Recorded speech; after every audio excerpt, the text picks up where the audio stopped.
Blog Talk Radio.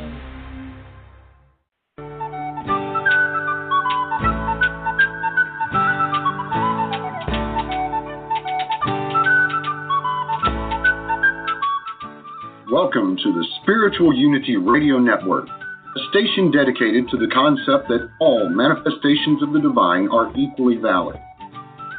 Join Reverend Terry Power HP, Robin McKean, and all the hosts for programming covering a wide range of spiritual topics, right here on Blog Talk Radio.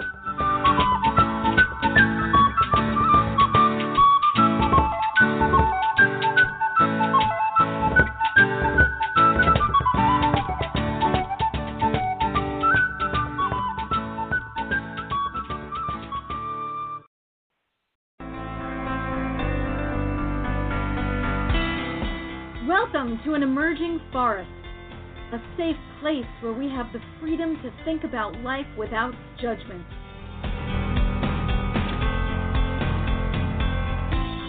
We take a look at society, we examine it, and we allow for the possibility of something new, something different.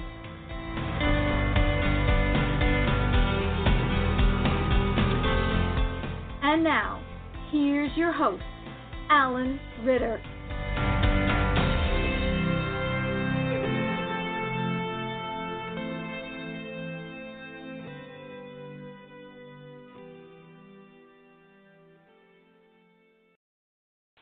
Welcome, everyone, to another episode of An Emerging Forest. This is the Cinco de Mayo 2019 version of An Emerging Forest. And I have the great honor to be joined by two guests from Holmdel, New Jersey, Olga Sher and Regina Groyzburg. Hi, how are you? Hi, Alan. Hi, how are you? Thank you so much for having us tonight. I talked to you, Olga, or chatted with you, and you have a cause, a movement that you're starting that's something that I've been involved with in various ways over the years. So why don't you introduce what your goal is, or what you're thinking about doing? With big pleasure. And first off, thanks so much for having us today on your wonderful radio station. We appreciate the time, and also thanks to all of the listeners. The cause that we're trying to advance is called Pesticide Free Holmdel. It's a group of citizens that we recently formed with Regina and a few other committed residents who care about our environments. Our goal is to work with our township and our school district and the neighbors to implement safer and greener alternatives to pesticides that are being sprayed in our parks and on lawns and athletic fields. And while we start this in our town, we're really hoping to spread this beyond and work with other townships to help other citizens who also care about it to make this happen.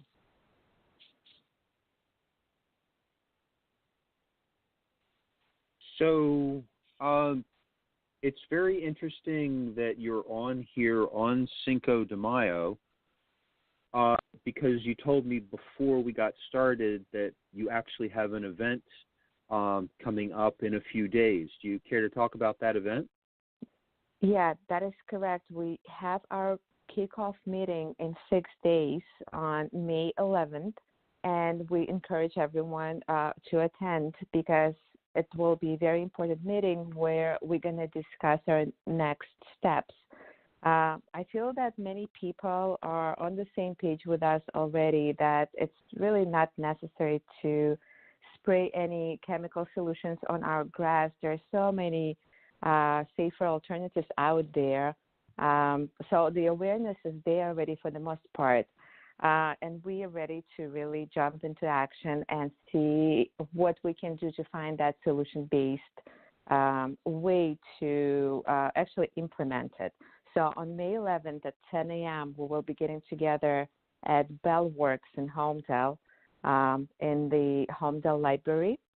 And the address there is 101 Crawford's Corner Road, room 2110 in Holmdel.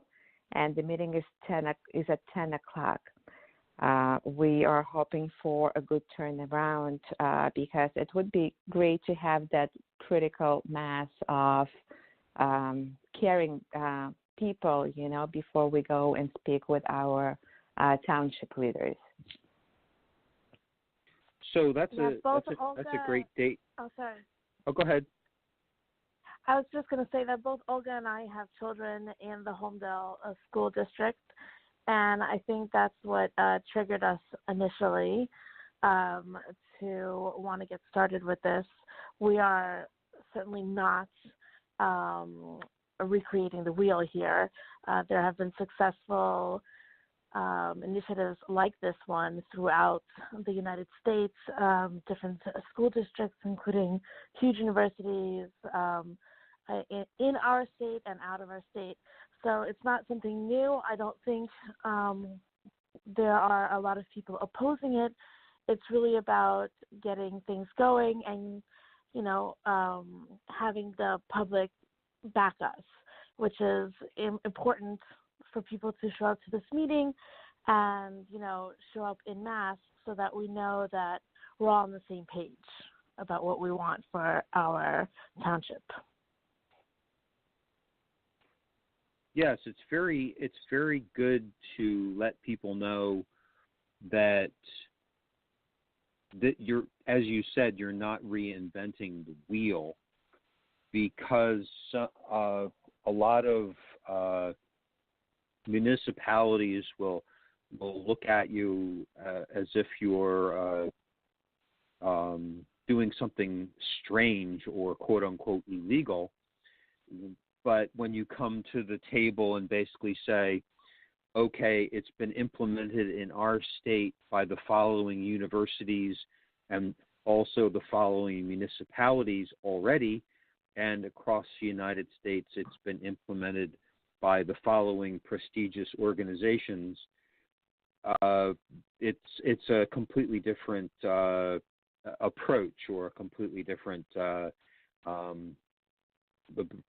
thing. So that's sort of absolutely correct. And yeah. it's sort of a less and I mean, I don't like to antagonize municipalities any more than I have to, but it's a less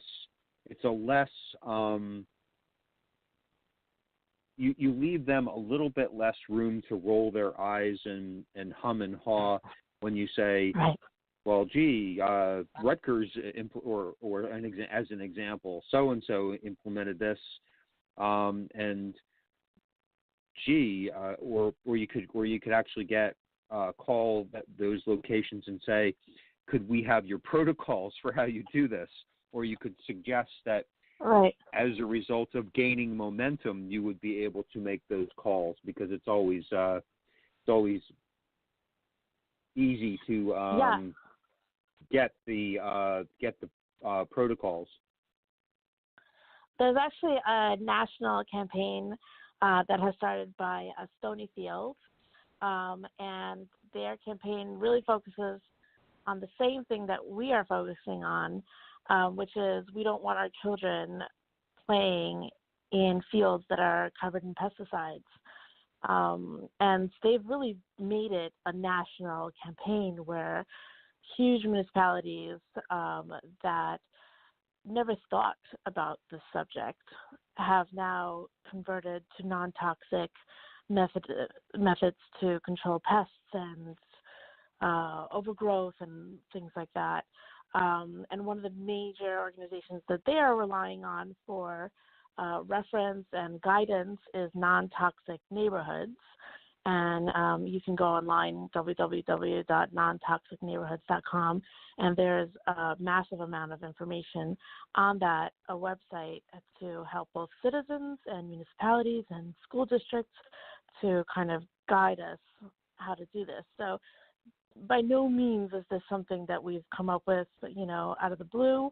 And I certainly agree with you that the less abrasive and aggressive of an approach that we can have when approaching the township, the better.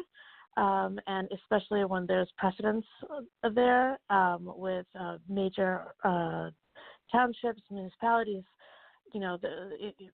there's huge school districts that have converted, including Yale and Harvard. And obviously, these places have looked at the financial benefits, the health benefits, the implications in terms of how do we convert all these landscaping procedures.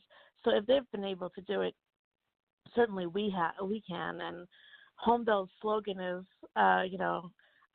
innovation for excellence. So if by no other means, then we should certainly be able to innovate such a basic thing like having our children play in healthy lawns.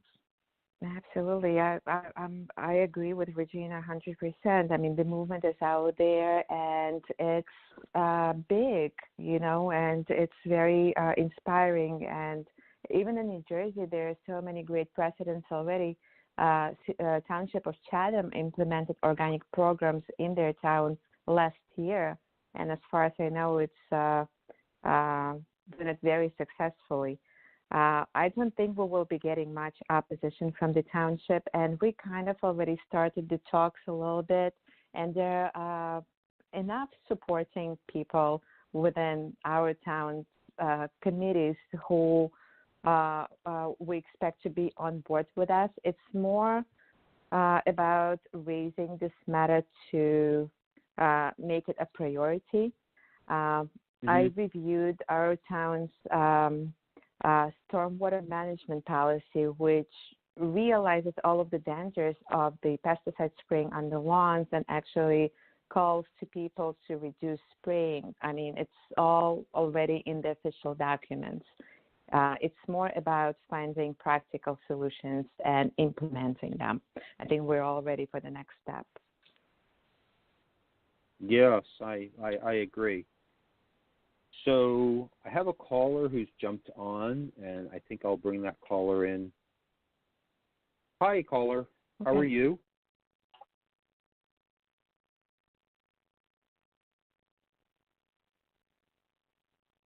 I'm talking to the 307-371 number.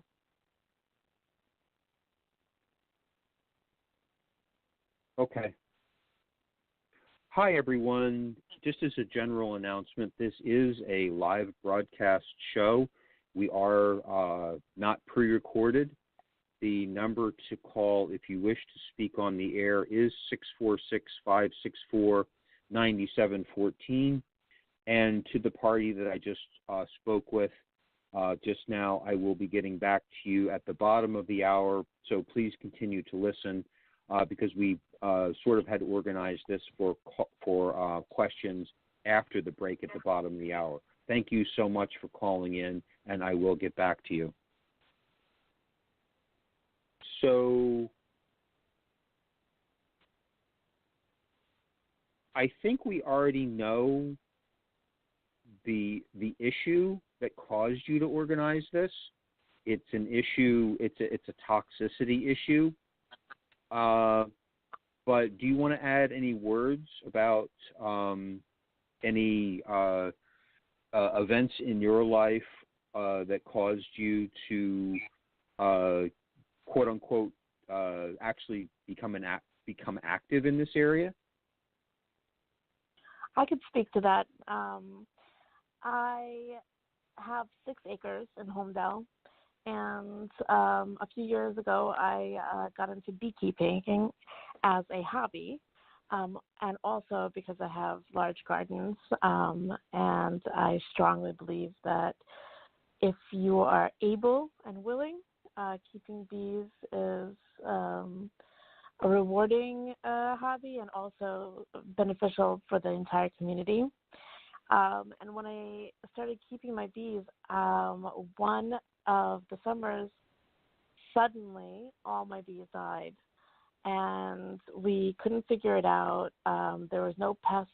There was no obvious disease. And it had turned out that my neighbors had done massive spraying in the beginning of the summer. And I assume, or I guess, because I can't prove it, of course, but I assume that it had something to do with it because other people who keep bees say that any time that their neighbors are spraying with pesticides, it strongly affects their bee population. And, you know, I don't need to say why bees are important to us, but, you know, they pollinate almost 80% of the food that we eat. So that's one thing that triggered me. And then, of course, I have 3 young daughters that play in our parks and play in my lawn. And I really would love for that not to be a concern of mine on a regular basis. You know, I want them to just be playing in nature and not worry about possible carcinogens and neurological effects that these pesticides may have.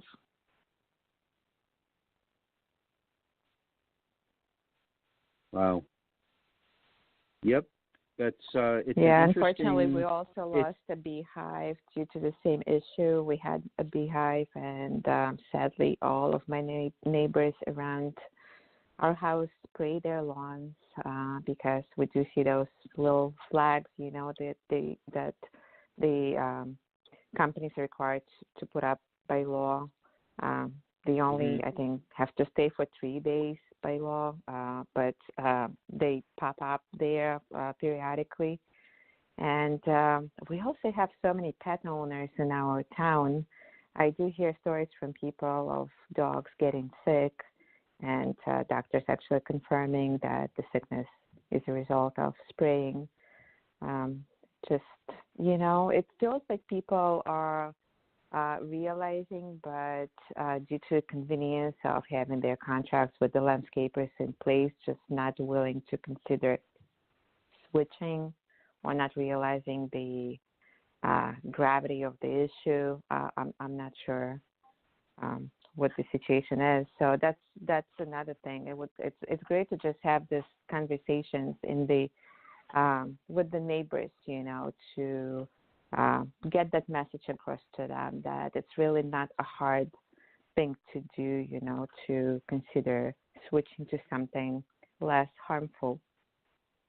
And go ahead, Regina. Sorry, Olga. I was just going to say that I think a lot of it is complacency. I don't think that people willingly want to spray toxins into their yards. They also have children and, you know, family members and pets, just as a personal issue that, you know, for them, if they even don't consider the grander issues of spraying pesticides. When they spray Roundup in their yards, they likely don't realize that it'll stay in that ground for up to 7 years. So even if they stop spraying today, it would take time for the ground to clear itself of all these pesticides.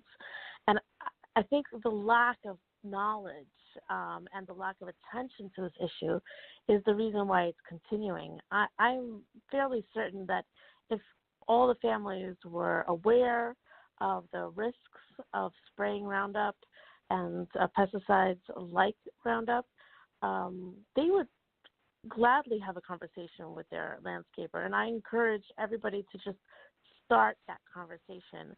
And you'll be surprised how open your landscaper will be to offering you alternatives. And later in the show, I can give some pointers of what you could do today to stop using Roundup. And I'll even give you a recipe, a quick, easy recipe that kills poison ivy and brush and things that you don't want in your yard necessarily. Yeah, we actually on our website we have a whole list of companies and remedies that are very potent and very practical that people can use. The website is PesticideFreeHolmdel.org. If you go on it, you will see all of those companies listed. And I think one big misconception out there is people think that organic lawn care is much more expensive, which is not true at all. In our resources tab, we have a study listed which shows that the natural lawn management program can result in savings greater than 25% compared to conventional if you maintain it consistently over 2-3 years.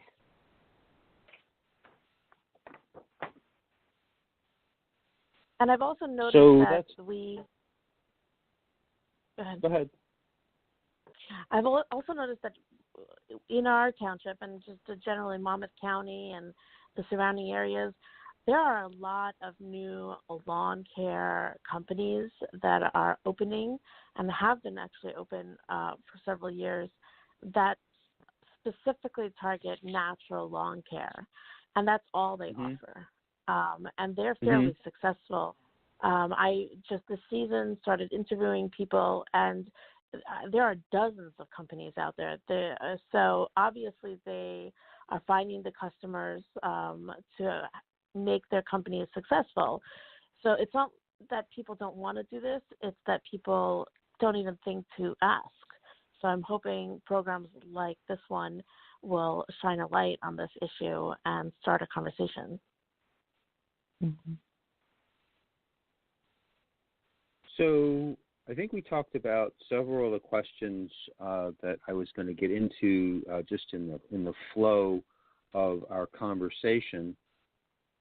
But can you give me, so basically it's tradition, it's what we've done for many years, it's just the way things are, and what has happened recently is there's actually been some court cases that have gone through which are beginning to show the liabilities associated with these pesticides.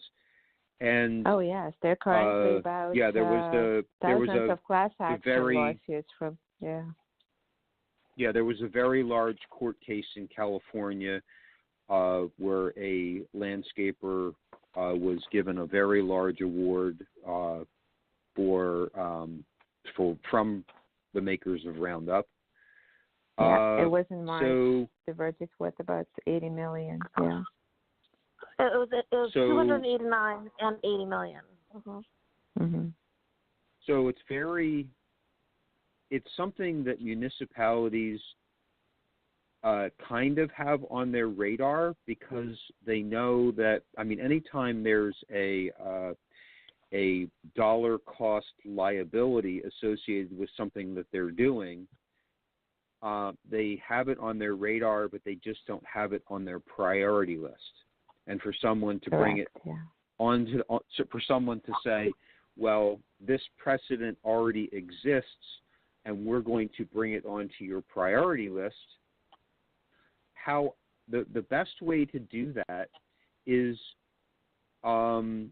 actually to do it in a friendly way, and it's basically to say, well, I know you guys are going to have to get to this sooner or later, but we'd like to get to it sooner, so let's have a friendly conversation about how we're going to do that. And to actually, I mean, you could just show up at a municipal meeting without preparing the ground and telling folks you're going to be there, but you could totally prepare them that you're going to show up by possibly even giving them your agenda and maybe even talking to them and having, quote unquote, support amongst their numbers to the extent that they might say, hey, why don't you not show up in June, but we'll actually give you time on the agenda in July or August. That would be, much more something that would be because they know it's coming. I mean, it's quote unquote. You know that they know that this is coming, and it's just a piece of business that they have to get through. So you're just pushing it up the priority list. Absolutely, and thank you for bringing it up. This is our agenda for the May 11th meeting to discuss that, how and when we will be approaching township with this proposal. Yeah, we definitely want to make it easy for the township to say yes and to move forward with creating a pesticide free Holmdel. So I totally agree with you that setting it up, setting the foundation up, letting them know in advance so they have the time for us, and they also have any questions prepared that they may have for us to answer. So it's literally doing the groundwork to find out who on council is already leaning your way, or maybe already wants to go in this direction, and then actually going and meeting with that person or persons and basically saying, okay, in your eyes, what's next? Or how do we get this moving so that it's actually somewhat of a cooperative effort. Now, the danger of that is it might appear to be cooperative, but they might be stonewalling. But I think that it's best to try it as a cooperative effort. Yes, I definitely agree that doing this cooperatively and systematically would give us the highest chance of success to get this done quickly. I don't think anybody wants this drawn out. I think Olga agrees with me. Don't think that there's much opposition for this issue. It's really just like you said, part of business that needs to be addressed and implemented. And I think that such a positive program would be a great thing to have implemented, especially with the elections coming up. I'm sure that people want positivity and innovative programs, in our township. So I think that as long as we do it correctly, just like you said, and organized, I think that it should be a successful program. Agreed. And we live in this very beautiful green rural community with so many farms and people gardening, and I think everyone will be feeling this positive impact. This will affect all of us in a very good way. So, Olga, before we go to break, would you please summarize the meeting time and location and your website? Absolutely. So the meeting will be happening on May 11th, which is Saturday at 10 a.m., and it will be taking place at Bell Works in Holmdel, the Holmdel Library, 101 Crawford's Corner Road, room 2110. And we invite everyone to visit our website to learn about resources and happenings and our progress, and see how you can use all of that to start your own movements in your communities. And the name of the website is PesticideFreeHolmdel.org. Great. And now we're going to take a very short bottom of the hour break, and a song I like to play is Dave the Bard's Howl and Tow. Be back in a couple minutes, folks.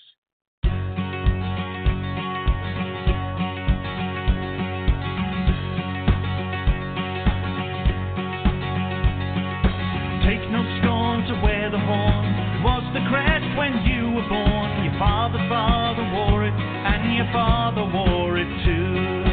Highland told, Johnny Rumbelow, we were up long before the day to welcome in the summertime, welcome in the mail, for summer is a-coming in, and winter's gone away. Robin Hood and Little John have both gone to the fair, and we shall to the merry greenwood to hunt the bark and hare. Oh, Highland told, Jolly Rumbelow, we were up long before the day to welcome in the summertime, welcome in the mail, for summer is a-coming in, and winter's gone away. What happened to the Spaniard?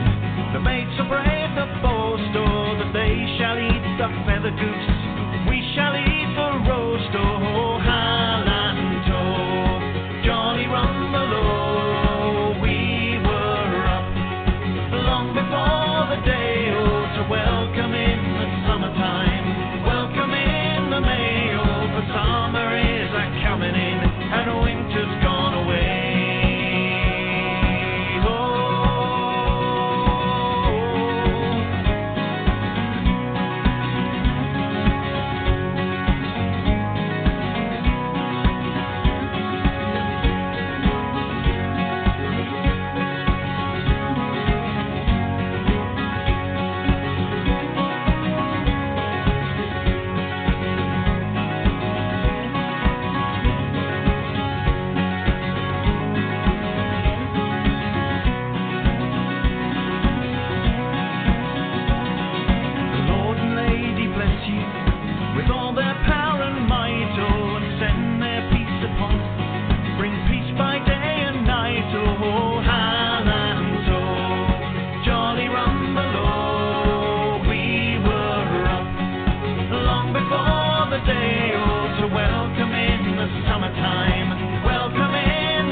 Tune in to International Pagan Radio.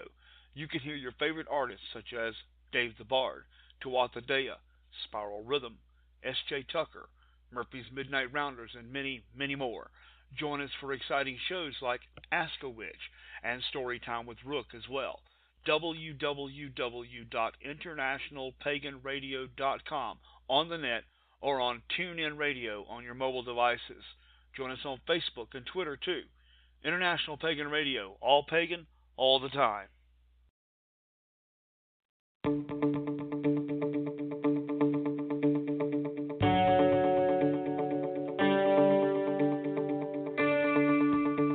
Welcome back to An Emerging Forest on the Spiritual Unity Radio Network.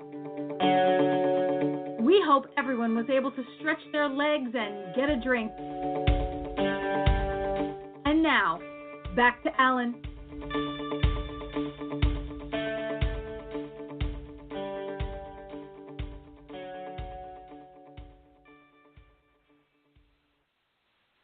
Okay, so Olga, how do you feel about that we have covered most of what you set out to cover in your summary? Do you think we've covered that well? I think. And the only thing we haven't really covered. So go ahead. I think we had a good coverage and covered a few very important things. Maybe one additional thing that I wanted to just briefly mention to add to what we discussed is our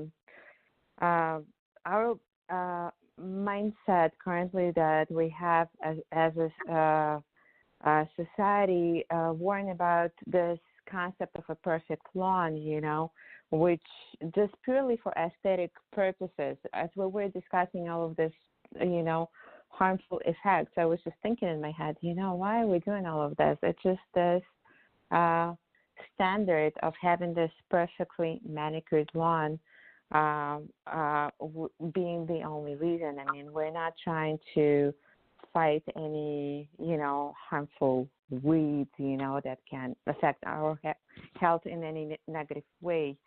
And actually, contrary to what some chemical companies may lead us to believe, there's usually really no reason to fertilize our lawns that often. We can do it once a year, and that could be enough. Weeds are not our enemies. We can actually learn a lot from them. These are all medicine foods that can bring lots of benefits to our health. So I just wanted to, I don't want to go into this long conversation on this, but just wanted to add this little, blurb just to maybe invite people to consider that, that there may be this other alternative way to look at our lawns maybe as gardens, that could be beneficial for our own well-being.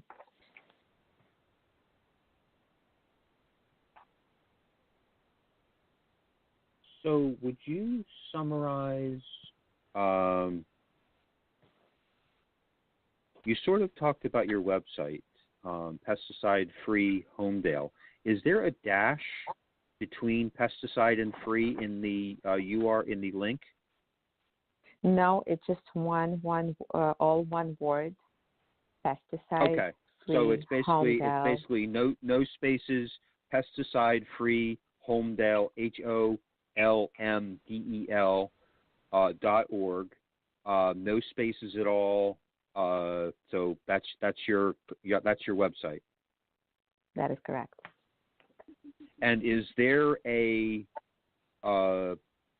contact us yes. capability on that website?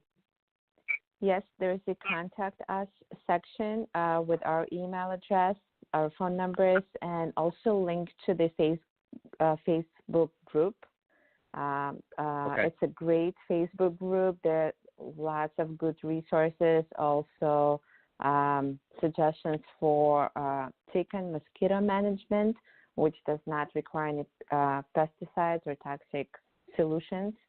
So I encourage everyone to join the group or sign up for our email list for updates. Okay, I'd like you to take this opportunity once again to talk about the meeting, talk about the website, and give dates and times, et cetera, in a summary. Absolutely. The meeting is on May 11th, which is this coming Saturday at 10 a.m. Will take place at Bellworks in Holmdel, at Holmdel Library. The address is 101 Crawford's Corner Road, room 2110.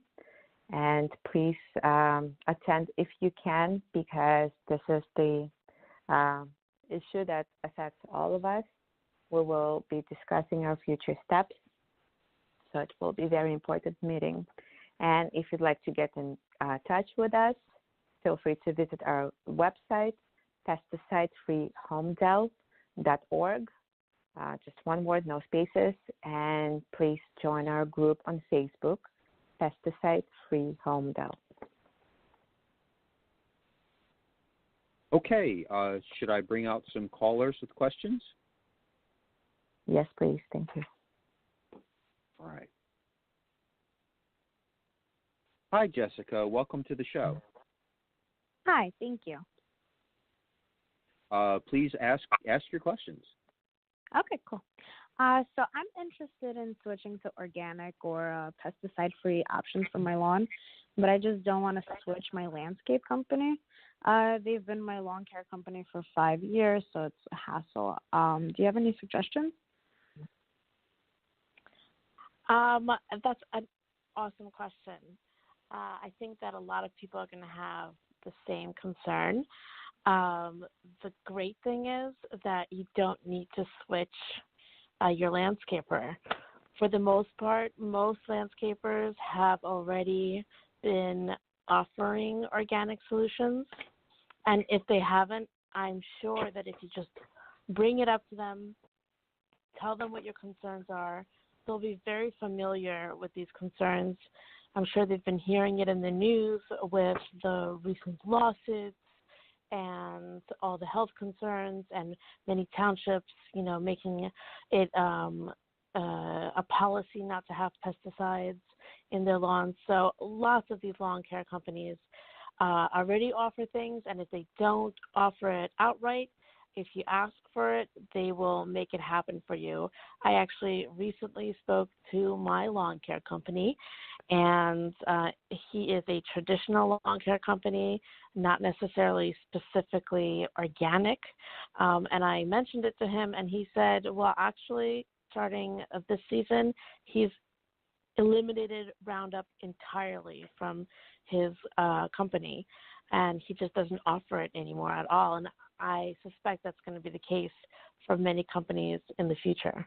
So just go ahead and contact them and tell them that, you heard this radio message and you decided that you want a healthier lawn, you don't want pesticides, you have pets or children, and I'm sure they'll give you alternatives. Okay, I definitely will. I'm going to look into it. Thank you so much. You're very welcome. Good luck. Thanks. Hi, Adam. You're on the show. What questions do you have? Hi, how are you guys? I just wanted to say that I think it's great that you're doing this. I think awareness is the most important thing. Most people don't know about what's going on and why you need different things. And I just wanted to ask the question of how do you get rid of dandelions and clover in your grass? Hey, Adam, thanks so much for this question. And I'm very happy that you asked. It goes back to something I mentioned just a few minutes ago. I think we're all a little bit over-obsessed with all of this monoculture grass on our lawns, thinking that that's the only way to keep our lawns perfect. Maybe we can just consider, not getting rid of the what we call weeds, because they actually help to nurture our soil, and they do not necessarily outcompete the grass. If the balance is correct, they actually help to sequester the water for anything that grows on the lawn and bring in nutrients and nitrogen. I would just let them be. Clovers and dandelions and chickweeds actually look very pretty on the lawn if the lawn is nicely trimmed, and I don't think they're a problem aesthetically. So thank you very much. If you absolutely need a lawn and you can't coexist with these things other than grass, there are several solutions. I believe you can find recipes for Epsom salts, vinegar, and water, which is going to eliminate those plants. They might also eliminate the grass a little bit. But the other thing that would be interesting is to think about, from my perspective, if I wanted to eliminate dandelions, I would eat them. Dandelions, clover, and chickweed, as Olga mentioned, are edible. You probably would want to take a foraging class or become more familiar so that you do identify those items 100%. I think dandelions are pretty easy to identify 100%, and so is clover. But the reason I'm speaking up is because I do like to offer people if they're going to have a lawn and they want it all to be grass, I'd like to offer a solution to actually eliminate the plant that is offending them without using Roundup or other pesticides. I agree. I also think that the main plant that people want to get rid of is poison ivy, right? I mean, I think that's a detrimental plant to have on your property. I could actually speak to that. I had massive quantities of poison ivy on the property that I purchased a few years back. It had been sitting untouched for many years. So when I bought it, it was covered in poison ivy. And as I mentioned earlier, I have 3 young daughters, and that was an issue for me. So I did a lot of research and a lot of testing, and I found the perfect recipe that eliminated all my very established poison ivy. And here it is. You take 3 cups of vinegar and half a cup of salt. You can use Epsom salt. If you don't have it on hand, just regular salt will work. Put it on the stove, heat it up, make sure all the salt is dissolved. Let it cool to room temperature, and add a tablespoon of Dawn. Put that in a garden sprayer, the same type of sprayer they use for Roundup. They sell it for $10 on Amazon. You can just buy it and refill it over and over again. All these ingredients are extremely inexpensive. And you spray directly on the leaves of the plants. You repeat the process again in a week, and usually that will kill all of the poison ivy plants. If you have an extremely established plant, you may have to come back a 3rd time. But for the most part, 2 applications has killed all the poison ivy on my 6 acres. Regina, would you summarize that and please include the quantity of water in the pot on the stove? Yes, actually, I have found that straight vinegar is the only effective recipe that will kill the poison ivy. Poison ivy and poison oak happen to be extremely virulent and will not die unless you do full vinegar. So this is the recipe once more. It is 3 cups of white vinegar heated on the stove with half a cup of salt. It could be Epsom salt or table salt if you don't have Epsom salt. Once it's fully dissolved, bring that back down to room temperature and add 1 tablespoon of Dawn. Mix that up, put it in a sprayer, spray directly on the leaves of the plant, and repeat the process again in a week. Be careful, because if you spray it on plants that you want to live, those plants will also die. So just spray it directly onto the poison ivy plant. Okay, so my mistake. You there's no water in the recipe at all, right? Not at all, no.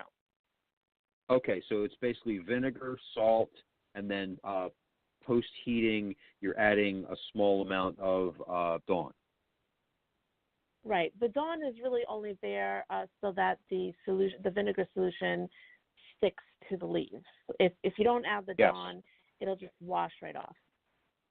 Yes.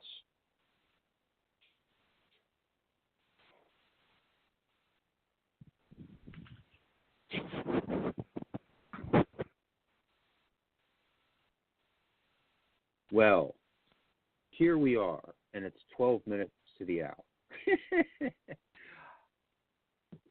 This is just a show that is so in line with an emerging forest. And I've actually been involved in several campaigns that were basically awareness raising. And it's interesting to see that over time, this has gone from being a cause that's very contentious with municipalities to one that while there still might be some traditional contention, because there's always traditional contention from any source of change, any source of changing traditions, et cetera, it's now something that is much clearer that it needs to happen. So I think that it's just going to be. I think that you both should just approach it not from, hey, I'm doing something weird, but from a perspective of this is just something that needs to happen, and it's something that we're going to work on in the next X number of months, and the town is going to change its overall policy, right? Right. Absolutely correct. Yeah. We don't think that. Go ahead. Go ahead. Well, I do not have this feeling of weirdness at all. We are just basically trying to convey the message that the health of our children, pets and wildlife is more important than weed control. And I don't think anyone is really questioning it at this point. The movement is there. It's very inspiring. There are so many positive results out there. It's just a matter of time, really. I was going to say that people who move to a town like Holmdel move here for one of several reasons, but the top reasons, I think, are school districts and having our families raised in a clean air, green, full of parks and wildlife, and surrounded by fresh food and farms. That's why we came to live here. Many people in Holmdel and towns like Holmdel have moved from the city, which is just, covered in all kinds of pollutants and other toxins. And we've moved here to escape that. So it's ironic that some of us are continuing to engage in practices that introduce toxins into the very environment that we are trying to live a non-toxic life. And I think, again, it's that going back to the complacency. They just don't know better. They don't know to ask or to engage in that conversation. And more programs like this one will help put the conversation out there. And I think it will be a natural transition for most families, most school districts, and municipalities.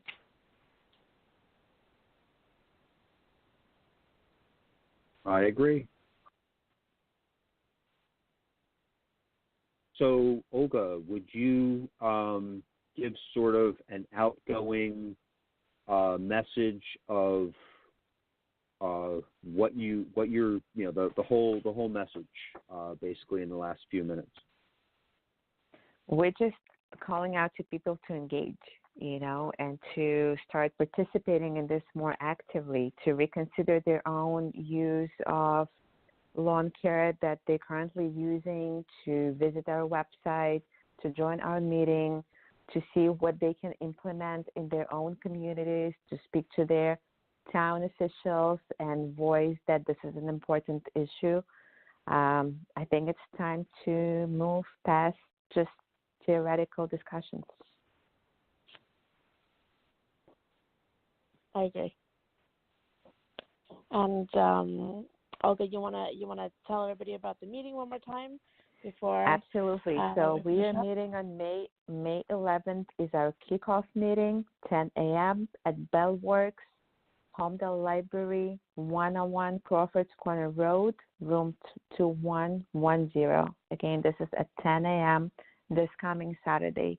Please come and we will discuss our next steps.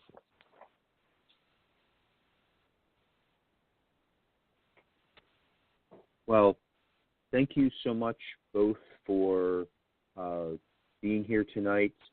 Olga, do you want to talk about, actually, Regina, do you want to give a little biography of who you are, and then I'll ask Olga to do the same thing. Sure. I am a registered nurse. I moved to Holmdel approximately 4 years ago. I have 3 daughters, 6, 3, and 6 months old. I have a mini farm on my property, which is very unusual for Holmdel, with goats and chickens and bees and all that. And I am an activist for all things that are right for our township and where we live, and that certainly includes our environment and the health of our children. Olga? I am a resident of Holmdel as well, a mother of 2 children. I'm an attorney, and I'm also a managing director of an educational organization called Anti-Non-Growth Art School, and we promote all kinds of ecological and environmental causes through by educating kids and working on all kinds of environmental and preservation projects. Thank you. To our listeners, once again, the meeting that Olga wants you to come to is literally this coming Saturday at 10 a.m. And so this is basically a very auspicious time for this talk to happen, this interview to happen. And thank you all for listening to this show of An Emerging Forest on the Spiritual Unity Radio Network. An Emerging Forest represents increasing fertility planet-wide, increasing diversity of offerings, not necessarily the offerings that you like, but an increasing diversity of offerings is based on an improvement in fertility. So fertility is a fertility of the mind, and a fertility of the mind is reflected in fertility in the environment, and then the environment is consumed by the creatures, by ourselves, and a cycle begins where diversity is just the natural outcome of our understanding of nature and our wish to not rule nature, but our wish to be a cooperative part of nature. And one way to think about this is to say, what is the size of my body? And I always used to think that my body was limited to inside of my skin. But then I said, well, where does my food come from? And my food comes from the land and from the air and from the rain. So if those parts of the ecosystem aren't treated with the respect that I would like to see them treated, is that actually attacking or doing something to my body? And so that's just a concept that I'm throwing out that might be interesting to some of the people that are listening. And of course, it's not reflective of the opinions of my guests. So, Olga, thank you so much for being on the show. Thank you so much for having us tonight, Alan. Regina, thank you so much for being on the show. And Olga, please give the meeting time and your website one more time. The meeting is on May 11th at 10 o'clock, which is this coming Saturday, at Bellworks Holmdel Library, 101 Crawford's Corner Road, room 2110. Our website is PesticideFreeHolmdel.org. Thank you all for listening to this show. Thank you for listening in post-recorded form on YouTube. And thank you very much for going to the meeting this coming Saturday. And once again, thank you to my guests, and thank you also to the listeners and the callers who asked questions. Have a great night, and see you next week, everyone.